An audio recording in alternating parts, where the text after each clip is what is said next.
Oi, eu sou a Luma. E eu sou a Natália. E hoje ninguém tá falando sobre Idealizações.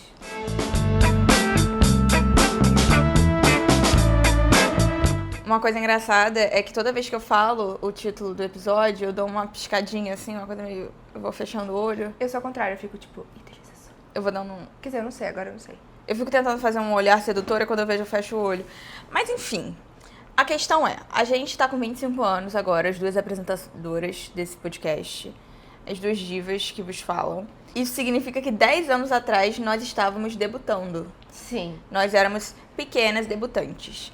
E aí a gente parou pra refletir, né? O que a gente pensava que a gente seria e o que a gente é. E aí Luma deu um gancho aí. Então, o que acontece? Ontem, que não é o ontem de vocês, porque esse episódio vai pro ar depois de um tempo, mas é o meu ontem, que é o ontem que importa aqui, porque eu que tô falando sobre a minha vida agora e nem tudo é sobre vocês. O mundo não gira em torno do umbigo de vocês, isso é uma idealização de vocês. Caralho! Começou assim! Caramba! Enfim, eu tava ajudando meu namorado, ele tava fazendo uma sessão de fotos, não sei exatamente o nome técnico, mas enfim, ele tava tirando fotos para um restaurante de carne, especificamente. E aí, né, tirando foto dos pratos, da carne crua em muitos momentos, né, tipo, aquela coisa. Eu tava lá só, tipo, ajudando mesmo, enfim. E aí eu tava refletindo, mandei mensagem para o meu grupo das minhas Beths, que é a Natalie e a Carol. Eu falando assim, gente, que loucura, né? A Luma, não é nem quer dizer, 15 eu ainda não era vegetariana. Eu acho que eu comecei com esse babado com 17. Eu acho que deve ter sido por aí mesmo. Né? Estaria, tipo assim, enojada. Porque eu, com 17 anos, eu era aquela pessoa que ficava, tipo assim, cara, como é que as pessoas são capazes? E, tipo assim, ainda vejo, sim, que existe toda uma questão por trás. Mas atualmente eu como carne, eu voltei a comer carne, né? Mas naquela época eu jurava por tudo que com 25 anos eu já seria vegana, porque eu era vegetariana e tava lutando pra me tornar vegana. E hoje em dia não sou, né? Estava lá tocando em carnes cruas para tirar foto. Isso é muito doido, porque eu acho que quando a gente é adolescente, a gente acredita que as nossas decisões... Não. Só contextualizando, Natália era vegana e agora é vegetariana. Ela já tá indo por esse caminho. Tô. Eu não sei. Eu acho que talvez... Sinceramente, eu não sinto vontade nenhuma de comer carne. Então, eu acho que tem grande chance de eu nunca mais comer carne. Eu não voltei a comer carne porque eu tinha vontade de comer carne. Eu voltei porque eu, cansei de tomar muitas coisas e tentar vários tipos de alimentação e não conseguir manter o meu ferro normal, porque eu tenho um problema de absorção de não só de ferro, de várias vitaminas. Inclusive, enquanto estou comendo carne, ainda tenho. Às vezes, meu ferro vai na puta que pariu. Só que se tornou um pouco mais fácil. Então, realmente, foi essa aí a minha justificativa. Quer me julgar? Pode me julgar. Mas e daí? Então, eu tá acho me idealizando. Porque tem isso, né? A gente tá falando das nossas próprias idealizações, mas às vezes a gente idealiza o outro. Inclusive, é uma coisa que eu sempre falo e que é muito verdade na minha cabeça, né? Endeusar é desumanizar. Então, quando a gente idealiza uma pessoa, a gente tá desumanizando, independente de idealizar para o bem, né? Supostamente. Então, assim, muitas vezes a gente se coloca uma importância e uma relevância dentro das nossas escolhas que efetivamente elas não existem, sabe? Eu acho que é importante a gente tentar seguir uma coerência moral dentro das nossas decisões. Por exemplo, eu deixei de ser vegana. Não tem uma justificativa. Eu era vegana há muitos anos, eu fui vegana acho que mais de 7 anos. E realmente foi por comodidade, não teve nenhuma grande questão. Eu sigo achando que eticamente é o correto assim, dentro do que eu acredito. Mas, infelizmente, eu não tava levando bem isso. Significa que eu nunca vou voltar? Significa que eu acho que a minha decisão é a certa? Não, sabe? Eu acho que não é o correto. Assim como em muitos aspectos eu não faço correto. Então, assim... Não, eu também acho que eticamente faz muito mais sentido você não ser vegano. No caso, você ser vegano, né? E uma coisa que eu me comprometo a ser é nunca ser a insuportável que fica com aqueles papos, tipo, uma pessoa vegetariana e fica... é fase, sabe? Tipo, deixa os moleques brincar, entendeu? Total. Às vezes, tipo assim, não sustentei ser vegana tanto tempo, mas alguém pode sustentar e nunca mais comer porra nenhuma dessas coisas, tá tudo bem.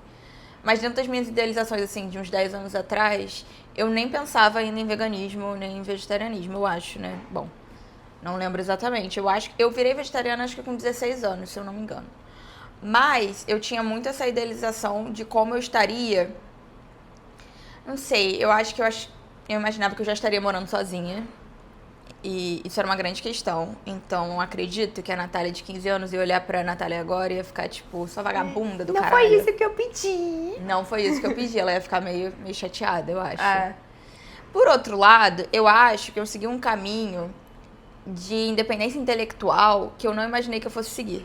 Cara, ela é bem independente intelectualmente. Se é que isso faz sentido. É porque, assim, eu tinha a ideia que talvez minhas duas irmãs mais velhas, elas são engenheiras. E a minha outra irmã, ela chegou a começar a fazer engenharia, mas acabou que ela fez veterinária. Mas eu tinha essa ideia do que era ser inteligente de acordo com as minhas projeções do que minhas irmãs faziam, entendeu? Tipo, como se aquela fosse a manifestação da inteligência relevante, entendeu? Como se aquilo fosse o suprassumo da inteligência. E não que deixe de ser.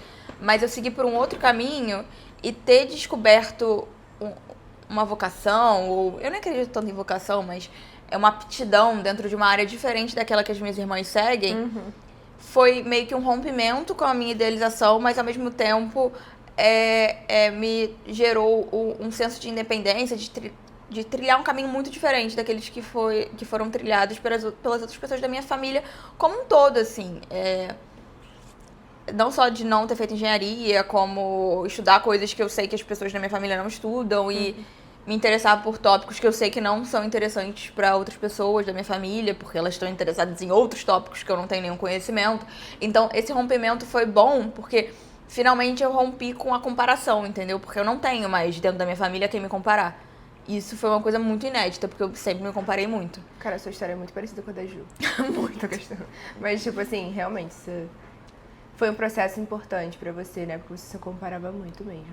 E eu ainda me comparo, né? E você, amigo? O que você acha que a aluna de 15 anos... Só uma coisa, eu acho... a aluna de 15 anos tinha vontade de fazer psicologia. Juro por Jesus. Não, tipo, eu já era atriz na época, sim. Mas em relação à formação, né? Porque eu pensava, já sou atriz. Daí pra formar, né? Eu gosto muito de psicologia, mas é porque minha questão com psicologia é porque eu não sei, será que eu seria feliz atendendo? Eu não sei, Reflexão. Amiga. Não sei. Mas, tipo assim, eu acho que a minha carreira principal, né? A minha profissão principal sempre vai ser de arte mesmo, atuação, eu acho que é isso. Dirigir, enfim. Mas psicologia é um assunto que me interessa muito ainda. Eu leio algumas coisas sobre neurociência. Ela é tão diferente das outras garotas, sério, juro por Deus. Eu gosto, tenho muita curiosidade, assim, de entender o ser humano, né? Eu sou uma pessoa que faz análise há muito tempo, desde 6 anos de idade, porque eu era uma criança com ansiedade de separação. E aí eu faço análise... Minha cachorrinha tem. Ai, sim, a gente tem tanto em comum. Sim, Luma é uma cachorra. Enfim, então... Essa questão aí, né, de se analisar e analisar as outras pessoas, isso aí sempre esteve muito dentro da minha vida, mas realmente, como carreira, não segui. Uma coisa, não com 15 anos, acho que um pouquinho mais pra frente, quando eu percebi que eu ia realmente fazer cinema de graduação, eu jurava de pé junto, que eu ia fazer fotografia, né, na área dentro do cinema, que eu ia seguir, tipo, pra fotografia. Eu tentei. Acho que o primeiro ano, se pá, fotografia, acreditei. Não, mentira, mais que o primeiro ano, acho que foi um tempinho aí, hein? Acho que uns 2 anos, talvez, metade da graduação eu achando que eu ia fazer fotografia, e aí eu desisti, eu falei assim, não vai dar. A gente tem que decorar o nome de muitas peças, que são muito pequenas, e que cada fala um nome diferente, porque tem pra uma mesma peça desse tamanho, você pode chamar de uma coisa, o diretor lá da puta que pariu chama de outra. E aí você vai ter que saber o que porra é dessa peça, porque o diretor de fotografia vai falar assim, fulano, pega lá o não sei o que, não sei o que lá. E aí você vai ficar tipo, o que é não sei o que, não sei o que lá, né? Então, assim, caos, desisti, adoro fotografia, acho muito legal, eu como diretora, como diretora, né, acho que isso aí é uma coisa muito importante, eu imagino, mas o meu mundo da fotografia é aqui, ó, eu idealizo, eu falo assim, eu quero assim, assim, assado, vai lá e faz, entendeu? Ei, fulaninho da fotografia, vai lá e faz assim, ó, o que eu tô pensando, entendeu? Cara, a todo mundo que eu não tenho nenhum conhecimento, né, mas realmente parece complexo. Amiga, é muito complexo. Não, eu acredito. Tipo assim, é babado forte. Uma coisa que eu achava é que, assim, eu acreditava... Eu não sei, eu tinha um pouco essa convicção na minha cabeça que eu ia... Quando eu tinha 14 anos, eu parei de fazer balé. E eu, na minha cabeça, achava que eu ia voltar pouco depois. E aí eu só voltei com 24 anos. Cara, eu acho muito, muito interessante isso, porque, tipo... Não são muitas pessoas que, com a nossa idade, fazem balé bem, porque ela dança direitinho, tá, gente? Que não são, de fato, dançarinas / bailarinos, né? Porque, tipo, faz como hobby, assim. E eu acho muito legal, inclusive, porque eu tive essa pausa e eu sempre tive essa questão forte em mim da comparação. Quando eu fazia com pessoas da minha idade, eu me comparava muito. Só que agora eu faço com pessoas, tipo, de 40 e poucos anos, pessoas de 50 e poucos anos, tem gente mais nova que eu, porque é uma turma de balé adulto. Então, adultos de diferentes idades. Então, tem gente que... Tem uma das moças que faz balé comigo, que ela é um amorzinho. E ela tem uns 40 e poucos anos, eu acho. E ela chegou a se formar no balé. Ela dança, tipo assim... Dançou muitos anos. Ela dançava muito melhor do que eu dancei em algum momento da minha vida, sabe? Ela ficou parada muito mais tempo que eu. E ela tem, assim... fortes que eu ainda precisaria estudar muito pra ter, assim, questão de ritmo mesmo, da dança, de fazer os passos de maneira dançada, etc. E eu não sinto tanto aquela pressão da comparação, mesmo com pessoas mais novas, porque eu fico meio, cara, eu tô fazendo aqui hobby, tá ligado? Não, e ela dança direitinho, tá? Ela grava os videozinhos dela. Quem segue ela no Instagram dela, pessoal, às vezes ela posta aquelas costas malhadas, assim, que ela encaixa, assim, eu fico, gente, que é isso? Aí é um bom momento de você ser loba, entendeu? E procurar a sua presa. Você postar, assim. Porque é uma coisa, tem cultura? Tem, mas tem uma bunda também. Tem uma arte? Sim. Tem papo pra ser puxado? Tem. E quem sabe aproveitar, aproveita. E tem gente aproveitando isso que importa. Ótimo. Quando foi que a gente fez 40 anos, tá ligado? Tipo, quando aconteceu? Então, não, e essa parada de adultos, né? Isso também é uma questão. Porque eu idealizava os adultos muito. Quando eu era criança, toda a minha adolescência, eu achava que adultos eram tipo assim, não, cara, quando eu for adulta, tipo assim, vou me formar, eu vou virar adulta. E aí, eu não vou ter medo de nada, entendeu? Eu vou ser uma pessoa madura, eu não vou ficar sofrendo por coisas imbecis, eu não vou ficar insegura, eu não vou ter medo de dentista, eu não vou ter medo de tirar sangue, eu vou ser tipo assim, adulto, né? Adulto não tem medo, adulto é tipo assim, resolvido, né? E aí, minha filha? Eu descobri que, na verdade, eu criança era mais madura do que grande parte dos adultos. Nossa, isso é muito doido quando você quebra um pouco essa idealização do que são os adultos, do que fazem os adultos. Porque, no geral, a galera tá só vivendo, entendeu? Muitas vezes de maneiras absurdas. A quantidade de adulto que não é adulto, tipo assim, é adulto, mas no sentido dessa idealização do que é ser adulto, né? Que você olha e fica tipo, cara, eu era assim com 12 anos. Eu pensava assim, eu agia assim, eu tinha essa inteligência emocional quando eu tinha 12 anos de idade. Como é possível você ter 40 e você ser assim agora? Você fica meio tipo, oh my god. Não, assim, é porque a gente tá batendo recorde, que a gente tá esse tempo todo sem falar mal de homem. Mas, homens, quando a gente se compara, é mais doideira ainda. Porque, assim, uma parte muito importante de você ser adulto, na minha concepção, é quando você começa a enxergar, para além da sua onipotência infantil, entendeu? Você consegue entender a sua fragilidade e, consequentemente, você começa a enxergar também a fragilidade do outro. E há um momento, até por um senso de comunidade, que você começa a buscar não ser tão inconveniente na vida do outro para ter uma conveniência mútua ali, dentro do seu ambiente de trabalho, acadêmico, whatever. Você entende que a gente precisa colaborar para funcionar, fazer qualquer coisa em equipe, e que tudo é em equipe, né? Então, mesmo se você trabalha sozinho, é você sair do lugar, deixar o lugar ajeitadinho, você prestar atenção, você sair da casa do teu amigo, não deixar tudo ferrado. Sabe, coisas assim. A Natália chegou aqui em casa e lavou a louça toda. Que nem foi ela que... Não foi a louça toda, eu deixei algumas coisas. Cara, mas ela lavou uma louçona. Que tava sendo acumulada 12 dias. 2 dias. Eu fui luz, né? Eu gosto de ser luz às vezes. Essa semana foi babado. Porque, assim, eu vou muito na casa dos outros, eu moro longe de tudo. Então, assim, eu vou muito. Eu tô sempre na casa de Lu, eu tô sempre na casa da minha irmã. Natália tá com controle da garagem aqui de casa já. Que ela tava sofrendo muito, buzinando, o porteiro não abria. Eu falei, amiga, toma, presentinho pra você. Ai, eu achei que foi muito sério a nossa relação. Eu nunca tive uma relação tão séria assim. Mas aí eu noto que tem muita gente que não tem esse raciocínio de não ser inconveniente para o próximo, sabe? Uhum. E muitas vezes, assim, no geral, não que não tenha mulheres que façam isso, tem sim, muitas. Mas muitas vezes, os homens, você fica ainda mais chocado. Porque, Não, é babado. Porque não há a preocupação de se tornar inconveniente, sabe? Não tem esse pensamento. Isso é muito louco, porque talvez por eu ter crescido numa família com muitas pessoas, muitas irmãs, eu sempre tive essa concepção, tipo... de prestar atenção em tentar não ser tão inconveniente pro próximo. E muita gente, 35 anos e ainda tá fazendo umas paradas que você fica meio... Mona, você é maluca? Com todo respeito. Exatamente, exatamente. Quando fala de dinheiro, então, gente... Acho que nem tem idade pra isso. Não, obviamente, né? Quando o dinheiro passa a ser uma coisa importante pra você. Cara, as pessoas não têm maturidade nenhuma, né? Tipo assim, com dinheiro.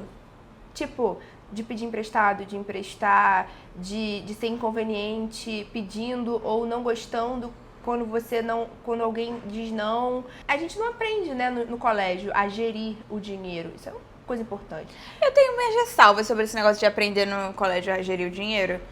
Enfim, posso dar uma militada, você me permite? Eu deixo. Você deixa?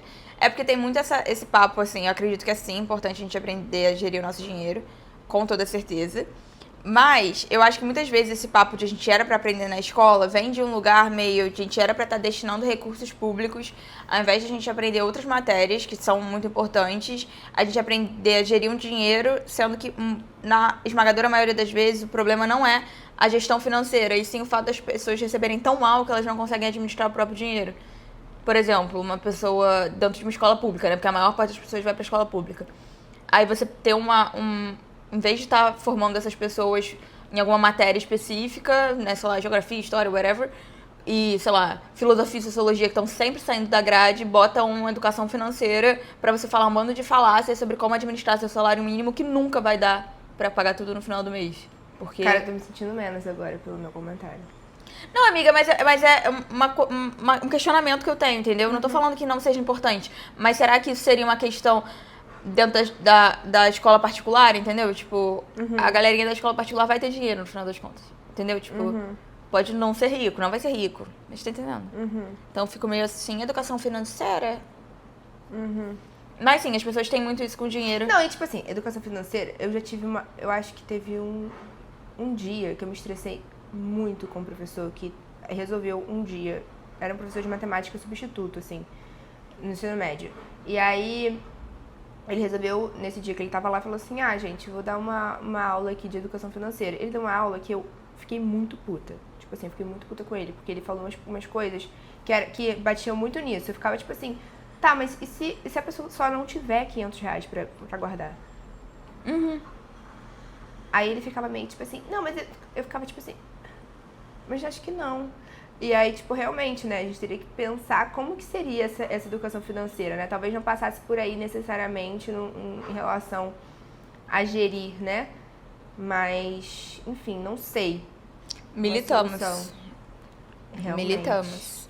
Mas eu acho que, sei lá, realmente, quando você começa a observar que os adultos estão todos tão perdidos quanto você, e aí você começa a ver, assim, os comportamentos, principalmente dentro das relações amorosas também, é muito louco, familiares. Assim. Nossa, como as pessoas não impõem limites. É porque eu acho que dentro das relações familiares é mais assustador ainda, porque você tá lidando com adultos da sua família que você, criança, olhava, admirava e falava, nossa, adultos. E aí você vai crescendo, e aí você vai vendo que aquela pessoa, na verdade, ela só foi um adulto pra você porque você tinha, sei lá, 5 anos de idade. Mas aí agora que você é um mini adulto, né? Aquele adulto que era pra ser um adulto premium... uma referência. Né? Uma grande referência pra você. Não é. Passa a não ser. Você fala assim, meu Deus. Gente, eu vejo muito isso. Assim, meus pais são realmente adultos prêmio Plus Master. Não, a minha mãe é também. Eles fazem o que eles precisam fazer. Mas é muito engraçado, porque assim, meus pais, eles têm... Meu pai vai fazer 60 daqui a pouquinho, minha mãe tem quase 60 também, então vamos falar que eles estão quase com 60. Só que eles não são muito das tecnologias, assim, o trabalho deles nunca teve a ver com tecnologia, enfim. E aí, viajando com eles, eu fico tipo assim, como que eu conseguia viajar no passado, assim, como eu já fiz viagem internacional com eles, porque assim, eles são tão disfuncionais, tipo, em coisas assim, aleatórias de tecnologia, sabe? Que eu acho muito louco, tipo assim... Botar uma criança pra viajar com esses dois. Exatamente, eu ficava tipo, misericórdia, porque a gente nem fez uma viagem assim pra um lugar muito... A gente foi pra Argentina ano passado. E assim, coisas pequenas, tipo, o check-in online, sei lá o quê. E tipo assim, eu ficava meio... Pra mandar dinheiro pra aquele Western Union, sabe? Pra você pegar o dinheiro lá. Mas também acho que de repente na época era tudo, tipo assim, era dinheiro vivo. Era diferente, mas eu acho tudo tão engraçado, entendeu? Porque realmente há um momento em que você precisa ser mais adulto que os adultos que te ensinaram a ser adulto. Isso é muito louco. A minha mãe não, a minha mãe, tipo assim, ela realmente...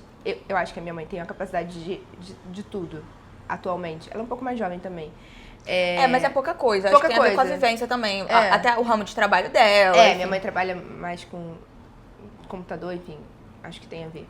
Mas mesmo assim, às vezes, ela age como se ela não fosse uma adulta prêmio. Ela vai me fazer perguntas que eu olho pra ela e falo, mãe, você sabe. Se você se esforçasse um pouquinho com a sua inteligência, que eu sei que você tem, você é uma mulher inteligente, você conseguiria.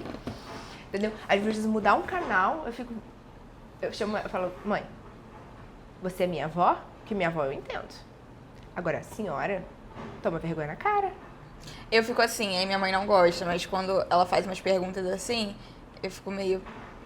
Não vou te responder. Sabe? E se eu não existisse? E se eu não tivesse aqui? Uma vibe meio maternando. É, muito isso.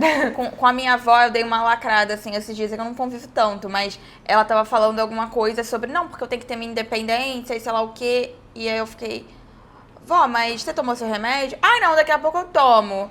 Mas você comprou seu remédio que tá acabando? Aí ela meio... Falei, vó, é complicado isso ter independência, né? Pra gente ter independência, a gente tem que agir de forma independente. Você nem seu remédio tomou. Caralho, na terra. Aí ela ficou meio... E eu... Aí eu pesei o clima. Cara, mas você pesou o clima. Mas eu tomei assim, tô viciada em lacrar minha família. Cara, mas você lacrou agora, eu gostei do seu lacre. É porque a gente tem que aprender como lacrar, né? De uma maneira bem... E isso é uma coisa que eu idealizei sobre mim e que eu concretizei. Eu queria ser uma pessoa que lacra. Quando eu era...